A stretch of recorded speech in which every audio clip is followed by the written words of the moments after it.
In August of 1860, the long stable rule of the Irish monarchy and its political mouthpiece, the Dilswar Party, was rudely interrupted by the fallout of the war with the Dual Alliance and the terrorist activities of the DVL in the north.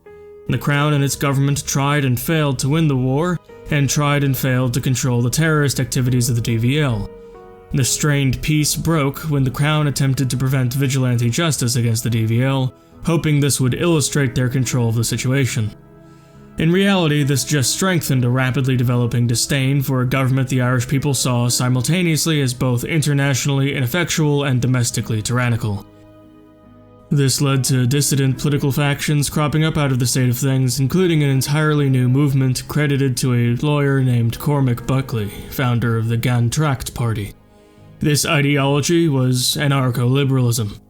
Cormac, having spent a great deal of time learning his trade at universities in Africa, appreciated their business sense and aggressive policy of profit. However, he also saw an overbearing aristocratic class which did not contribute to this ethos. As such, when he came back to his beloved Ireland and saw the leeches there too, he crystallized his notions of government in private writings which would later become public. Here, he stated that the purpose of the state is to enforce contracts and protect private property rights and nothing else. If it were to grow any further than this, it would imagine designs on the wealth of its private citizens. As such, the anarcho-liberals of the Gan Tract formed as the newest party in Ireland, and were radical to the extent that they sent shockwaves across Europe, inspiring many to follow in their footsteps and form their own parties. This included in the Volksreich, where instead of being proactively radical, they were simply justifying their roles as ruthless businessmen.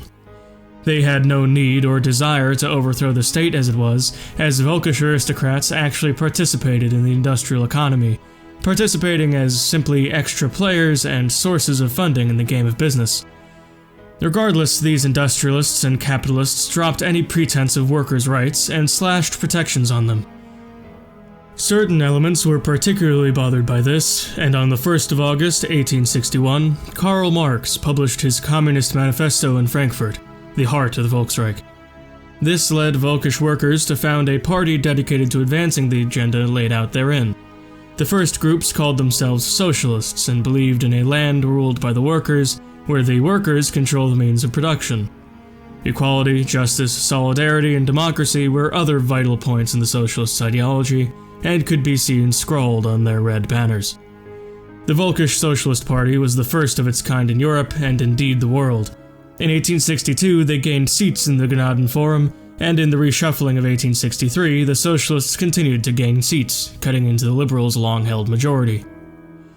In 1864, Mombasa was added to the Volkish sphere of influence, expanding the colonial range and utilizing similar practices they used to get Cameroon in line. Over the ensuing years, until 1866, new industrial breakthroughs in chemical solvents and alloy manufacturing were made, leading to the Volksreich becoming increasingly dominant on the international stage, with the world's most powerful military by November of 1866, an ascendant industrial sector, and an ever-increasing number of secondary powers being added to the Volksreich's sphere of influence. Whereas most powers pursued colonial acquisitions in the interest of glory, the Volksreich pursued it for purely economic means, desperate to feed the rearing machine which fueled its new ascent. The Volksreich's resumption of continental supremacy was officially confirmed in 1870 when Alençon was added to its sphere of influence, not least because it was recently a satellite of Aquitania. This newfound energy gave the empire drive to achieve great feats of prestige. Namely, on August 4th, 1871, a Volkish expedition discovered the source of the Nile, garnering international attention and acclaim. In 1873, the Volksreich began construction on the Panama and Kiel canals, hoping to steal away dominance of European shipping from Aquitania by way of offering more convenient solutions. In 1876, the Crown saw the discontent of the people in the form of socialist partisanship, and so to help assuage them, the Volksreich outlawed slavery. Of course, for all intents and purposes, most urban workers were slaves, and in this way the Gnaden Forum had abolished a truly worthless distinction. In 1879, a Volkish steel mill on the border with Aquitaine was churning out its product, as it often had, filled to the bursting point with destitute workers. One of the men, however, got his arm stuck in a moving part of the mill, and was completely pulled into the machinery, mangling him entirely. 2 men died trying to save him, and the 300-ton steel ladle full of molten metal collapsed as a result of damage that the machinery sustained, killing 25 men, injuring 50 others, and starting a forest fire that spread along an adjoining forest into Aquitania, ravaging the city of Champagne, where hundreds of buildings burned down. 20 people died, and 300 were injured. 30 of the workers, fearing the wrath of their boss, also fled into Aquitania, following the fire. Aquitania apprehended these men and set them up for execution, having scapegoated them in order to appease the people's desire for direct and violent justice. In the meantime, the Aquitanian government demanded recompense from the Volksreich, tens of thousands of ducats worth. Meanwhile, upon hearing this, Kaiser Erhard V rejected their offer, demanding the return of the Volkish workers and chiding Aquitania for allowing their forest to grow untamed onto the grounds of a Volkish steel mill. Emperor Philippe VI Croylon of Aquitania was personally insulted by this message, and giving the vengeful people what they wanted, cut the throats of the 30 men in the burnt ruins of Champagne. As such, on the 14th of June 1879, the Volksreich invaded Aquitania, and the Steel Mill War began, ending a 19-year peace in Europe. An assaulting force of combined arms divisions comprised of infantry, cavalry, and the Volkish military backbone, artillery, flooded into Aquitania across their eastern border. A 66,000-man detachment set course straight for their capital of Mont-de-Marsan. What complicated this, however, was their alliance with Russia, the new Tsar Alexander Blatomil pledging every drop of blood in his army's veins to the Aquitanian cause. During the last few years, they had also managed to sphere Iceland, which joined in on their side of the war.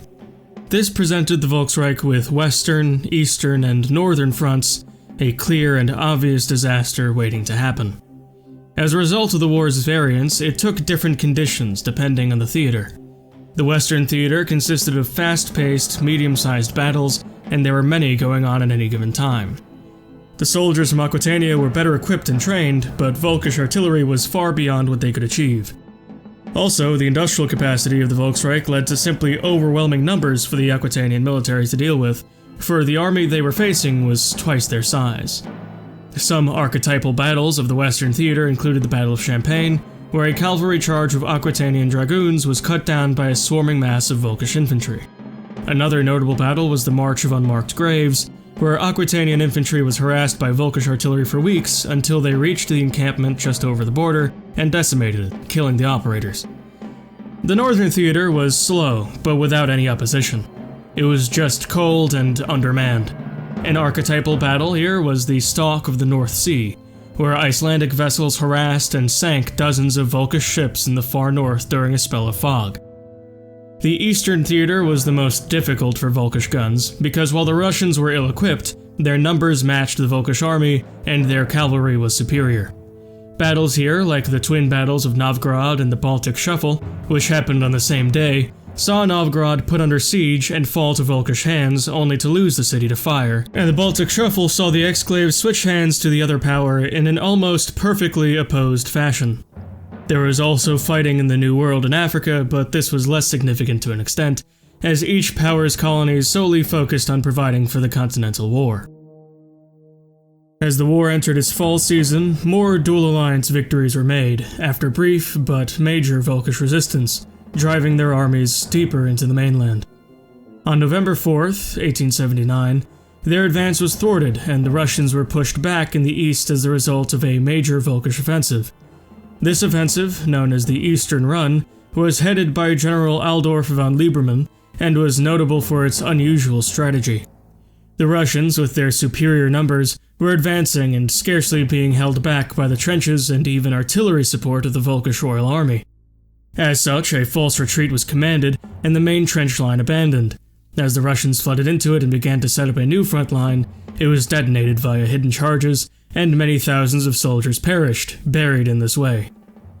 As a result of this, Aquitania decided to sue for peace and surrendered Champagne to the Volksreich, considering that if they were able to take any concessions from the Russians, the dual alliance was liable to fall apart. The Steel Mill War was thusly counted among the victories of Volkish history. This victory emphasized to all who were paying attention that the long decline of the Volksreich had been turned back, and a behemoth was yawning to life thanks to the raging fires of industry. Partially due to this display, Japan offered an alliance to the Volksreich later that month, which was accepted. In 1882, scarcely affected by the expenses of the steel mill war, Volkish scientists discovered how to tame and utilize the power of electricity. In 1883, Krakatoa exploded in Pasai, leaving over 36,500 dead. In March of that year, oil was found in the Volkish American Midwest, in the county of Topeka. By this time, oil deposits were being discovered all over the world, and the Magyarország was eager to drill, as they were sitting on a great deal of it.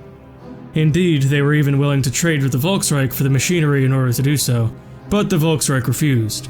Kaiser Erhard V, an old, vindictive man, wished to kneecap Magyar industry. In reality, all he did was force it to develop on its own.